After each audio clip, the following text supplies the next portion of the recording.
His parents drop a bombshell. They both came out of the closet. And the haters start hating. These signs said things like, "Jesus has no room for you."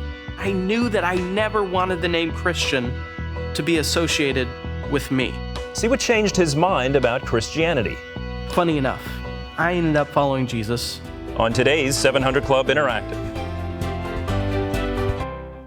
Good morning and welcome to the show. The LGBT lifestyle has remained a hot-button issue, especially within the church. Some Christians are very vocal when it comes to their opinions on homosexuality, and some just sit back in silence not knowing what to say. Pastor Caleb Kaltenbach has something to say on the subject, and he's earned the right to be heard. Caleb grew up in the LGBT community. That's because after his parents divorced, both came out as gay. When I was 2, my parents divorced. Then they both came out of the closet. I spent most weeks with my dad, and he was very quiet about his sexuality. I spent weekends and breaks with my mom, and she was not quiet about her sexuality. As a kid, I even marched in gay pride parades. I remember at the end of one of these parades, there were some Christians who were holding up signs on street corners. These signs said things like, "Jesus has no room for you." If that wasn't offensive enough, they were spraying water and urine on everyone. I remember looking at my mom and being confused as a young kid. I asked her, "Mom, why are they acting like this?" And she said, "Well, Caleb, they're Christians. And Christians hate gay people." Growing up, I saw how some Christians treated people in the LGBT community. I watched as people who had AIDS were shunned by their family. I listened as radio preachers spewed homophobia and hate towards the gay community. And I knew that I never wanted the name Christian to be associated with me. Well, Caleb has a very unique story. Caleb Kaltenbach is with us now. Welcome. Hey, thanks for having me. Good to have you here. What was it like for you to be raised in the community, LGBT community? You know, it was definitely a very interesting experience. It was a very fun community, at least the people that my mom spent time with. But it was also a very passionate community. My mom joined the board of directors for GLAAD in the local Kansas City area, she and her partner. And as a young elementary age student, they took me with them to gay bars and parties and pride parades and campouts and events. And as many people have heard, I marched in these parades, and I even remember people spraying urine on people and holding up signs. And I remember walking into a hospital room one time and watching one of my friends die from AIDS, who was an older man, one of my mom's friends, and seeing his Christian family shun him and not talk to us or them. And really, my mother just drilled in my head, hey, if you're a Christian, you don't like people who are different from you. And so for me, I grew up, I couldn't stand Christians. So how did you, this kid who didn't like Christians because you felt they didn't like the gay community, how did you find Christ in your life? Well, I got invited when I was in high school, about 16 years old, to this Bible study led by a high schooler, for high schoolers. And so I thought I'd be a ninja Christian. I'd pretend to be a Christian, and really I'd learn about Christianity and dismantle their faith. And so I went, and I remember I grabbed this old Bible off the shelf because I'd never owned one, and I walked into the house, and I'd never been in a Christian house before.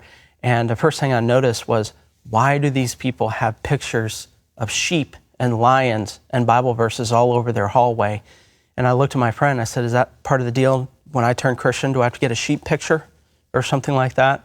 And I went down to this Bible study, and they were all reading out of 1 Corinthians, and I was in 1 Chronicles. And I learned real quick there was an Old and a New Testament, but I learned that actually the Jesus of the Gospels, he was not like the people on the street corners or the people in the hospital alienating their kids. The Jesus was different. He started to convict my worldview, and I didn't end up changing anybody else's. That Jesus had very deep theological convictions, but he also had very deep relationships with people who are not like him, people who are far from God. So you become a Christ follower, and then you have this time where you need to tell your parents about the change in your life. How did that go? Over like a lead balloon. That's how it went. I remember, here's the best way to describe it. If you can imagine how a same-sex attracted or gay teenager feels when they come out to their Christian parents, I was a 16-year-old Christian teenager coming out to my 3 gay parents, and they disowned me. The same treatment that some people say that they get from their Christian parents, I got from my LGBT parents. because they feared this extremism and they cast that fear right back onto me. That's how they reacted. Your book's really interesting because you break down a lot of the reasons why the gay community and the Christian community seem to butt heads and the fears involved for both. So for someone who's a Christian, and if someone comes out to them and expresses, hey, I'm a homosexual, give some perspective on a good way for that Christ follower to respond. I would say a few things. Number one, don't look disappointed. I know that we can't always control our reactions, but it's a very personal moment. It's a moment where even though we do not agree with the choice to be in a same-sex relationship, or we may not understand what they mean when they say that they're same-sex attracted, they still care enough about us to tell us, to let us into that personal part of their life. So we need to honor that and not look disappointed. Don't get mad.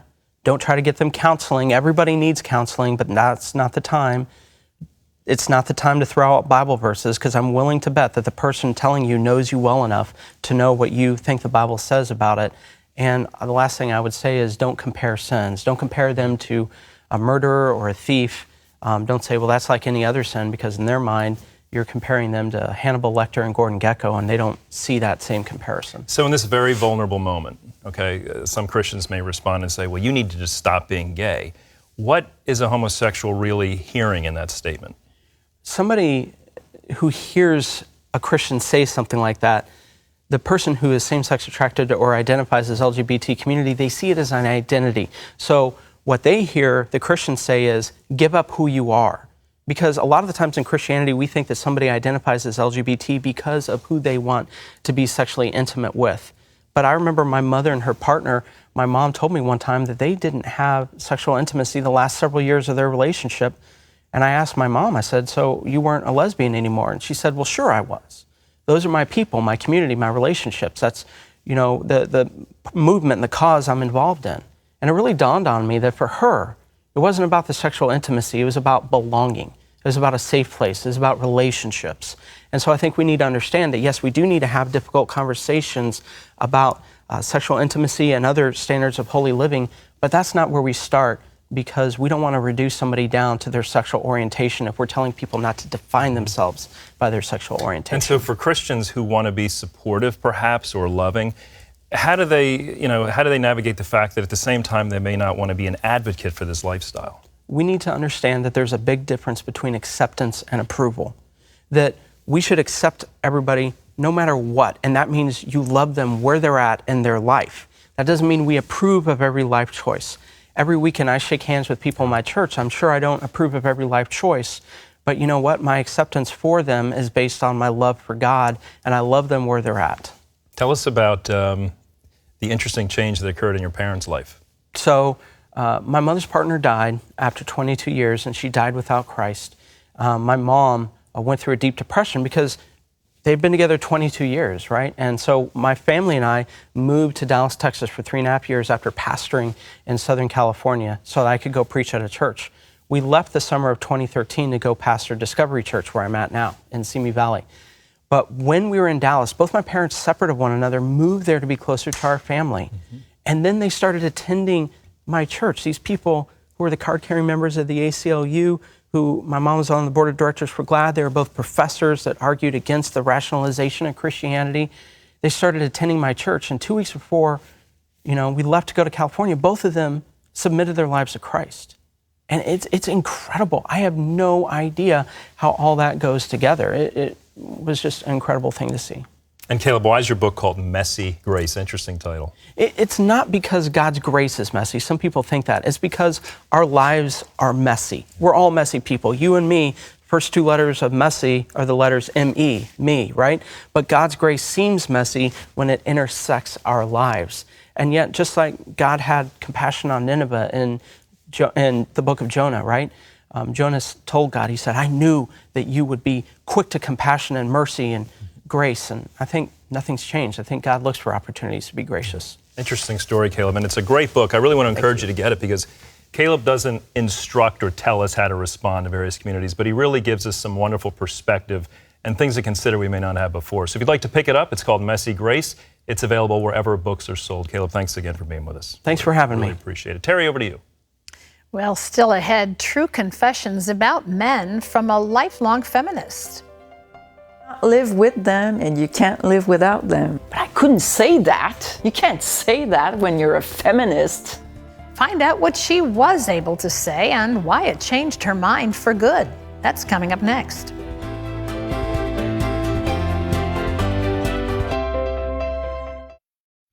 If you see Bridget Bedard now, you'd never believe that she had a past, and a radical one at that. From men to women to drugs, Bridget tried them all, searching for something, anything. For years, she wanted answers, and she found them in the last place she expected. There seemed to be no answer for Bridget Bedard. Even after 10 years of counseling, writing down her thoughts, she was no closer to filling the emptiness she had felt since she was a child. The emptiness, like I don't feel anything. It's like when I was a little child, you know, I don't feel nothing. She grew up in Montreal, Canada, in a home where emotions and displays of affection were kept in check. At church, she saw God as uncaring and Jesus a fairy tale. Even at that time, I knew the life of Jesus. I read books about his life. I liked him very much, but that's it. At 11 years old, she followed the lead of her friends, drinking and using drugs. She especially liked that it opened up her inhibitions. I discovered intensity.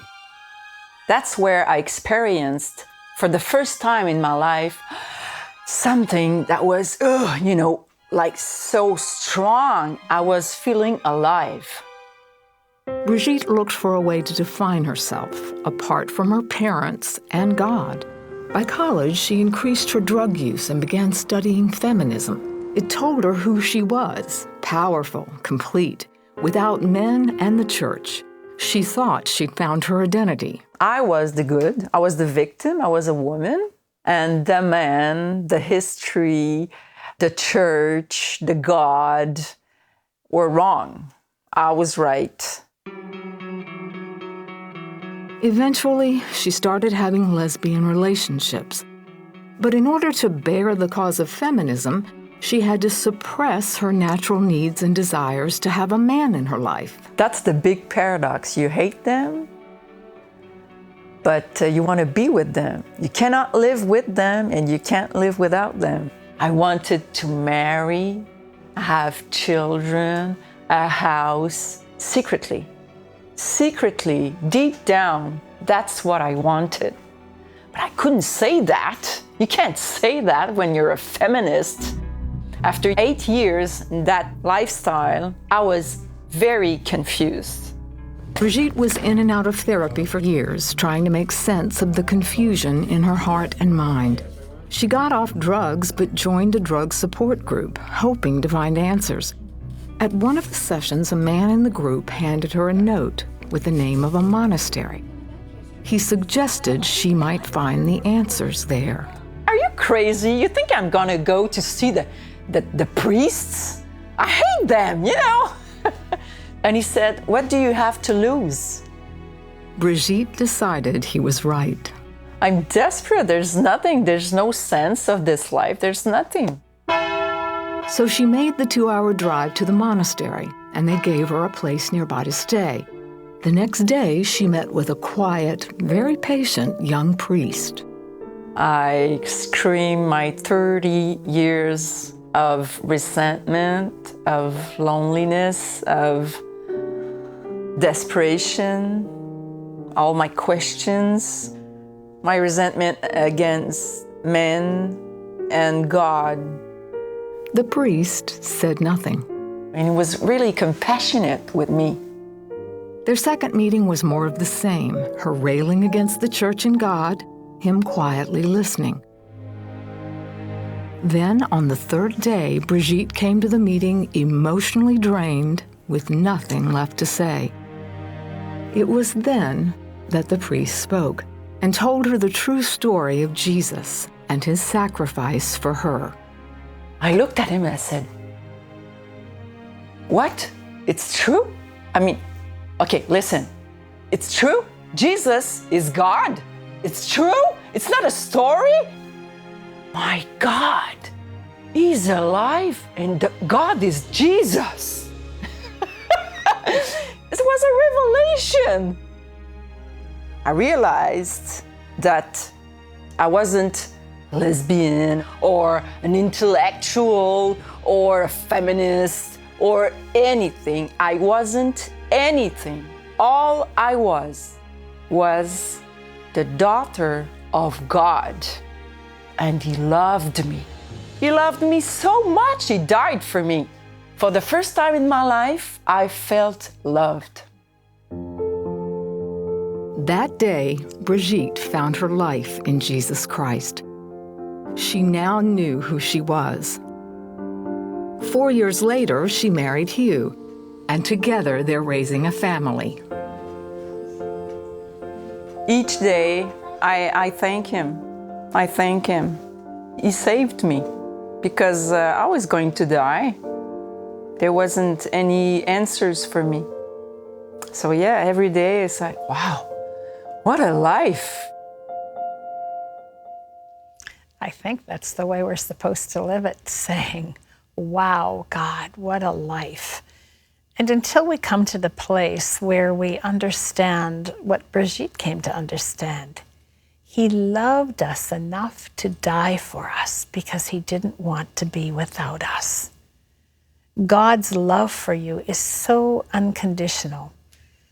You know, the world tries to label us, and eventually we label ourselves. But I love what she said when she said, I'm not a feminist, I'm not an intellectual, I'm not any of these things that I chose to label myself by. I am a daughter of God. That's what the word says. You and I are invited to be children of God. You know, when you get an invitation to something, part of that process is saying yes. I accept the invitation. I want what you're inviting me to. God sees us in our loneliness, in our search for meaning, our search for significance, our search to understand what this is all about. The world's voice is so loud, wanting to drown out the way God speaks to us. This is what He says. He's a still, small voice in the quiet of our hearts, speaking truth.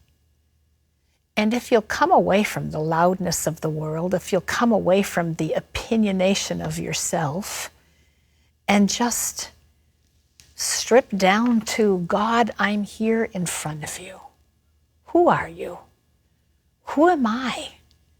And what am I to be to you? And what are you to be to me? You see, it's not complicated. We make it complicated. Because as was mentioned in the interview a few minutes ago, our lives are messy. We're just really messy. But God, in His amazing love and grace and patience, waits. He waits for us to come to the end of ourselves so that we can hear that still small voice that says, come unto me, all you who are weary and heavy laden. I will give you rest. You see, Jesus Himself said clearly, I came to set the captive free. Truth cannot be relative. Truth is truth. He said, I am the way, the truth, and the life. I didn't come to talk to you about it. I'm it. Will you receive me? And that's the question to you today. In the midst of your messiness, in the midst of all the things that the world has told you you are, or that maybe you have labeled yourself as, will you come to Him like a baby, without any of the baggage, unclothed by all that's been laid upon you, and just say, I am a sinner and I need a Savior. And Jesus, thank you for loving me enough to die for me. You see, the amazing part about that truth is that He did that for you and for me while we were still messed up, while we were still messy. And he says, come, let me clean you up. Let me put a ring on your finger and clean garments upon you and a crown upon your head, because you are a child of the King of Kings and Lord of Lords. Let me tell you who you are, because I saw you before you were ever formed in your mother's womb, and I had purpose for you. Don't miss out on finding out what that purpose is. Don't let somebody else tell you who you are. Don't let the circumstances of your life define you. Get a hold of truth, and the truth is Jesus Christ. If you'd like someone to pray with you about your spiritual need today, go to your phone. There's our number. It's toll-free. The person answering the phone on the other end is someone who's already prayed that prayer we just prayed together. Just say, I prayed that prayer, and I'd like to know, how do I grow in my faith? It's a journey. Start it today. God loves you, and nothing can separate you from his love unless you choose not to receive it. So call today. Andrew? Thank you so much, Terry. Well, coming up, a wonderful story. A young boy cares for an elderly woman after she injured herself getting water. We're going to see why this duo doesn't have to take that dangerous walk anymore. That's coming up after this.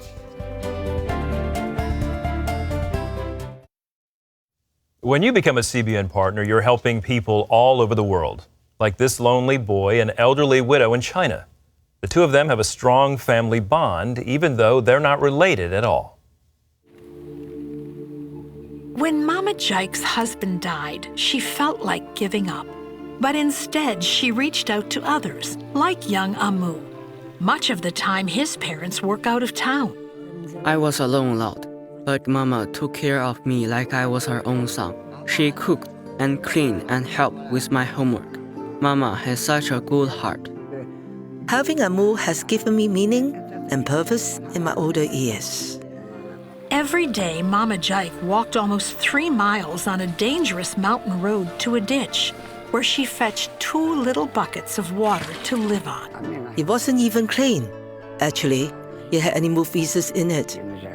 But it was the only and best water source we had. One day, Mama Jake tried to fetch more water than normal. The ground was slick from summer rains, and she slipped. I could barely breathe, and I thought I was going to die. Amu found her on the ground. I tried to get her to stand up, but she could not move, so I ran back to the village for help. I started crying, and a horrible thought crossed my mind. I might lose her forever. Mama Jake sprained her back and was in bed for 2 months. During that time, Amu took care of her and fetched water. Sometimes I was so tired, I wanted to quit, but then I would remember how much Mama had helped me, and I would find strength. It was my chance to repay her love with my love and be selfless like she was. But the water he brought back was still filthy.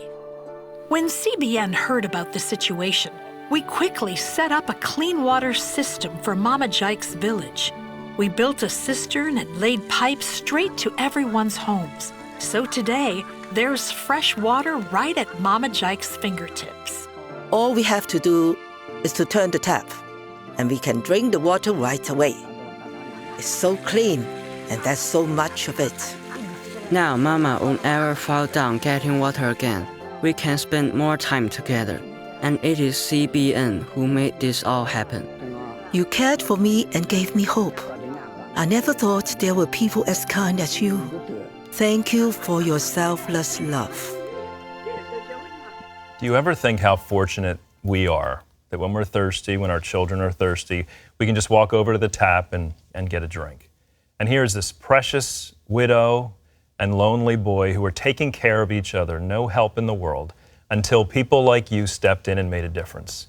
What a wonderful way to show the compassion and love of Jesus Christ. It is our privilege to carry out humanitarian relief work like that. And if you've partnered with CBN in the past or you do it now, we want to say thank you. Terry and I are so privileged to see these stories of how CBN partners are making such a tremendous difference around the world. And thanks to you, that precious lady and young boy have water to drink, and their lives are drastically changed. If you'd like to get on board with what we're doing here at CBN, Give us a call at 888-777-1999, or you can just log on to 700clubinteractive.com. I want to leave you with these words from 1 John chapter 4, verse 11. Dear friends, since God so loved us, we also ought to love one another. And we hope this program today has given you a fresh perspective on the love of Jesus Christ and how we can express it to those in need and those that are hurting. For Terry Meeuwsen, I'm Andrew Knox, and we'll see you next time on 700 Club Interactive. Bye-bye.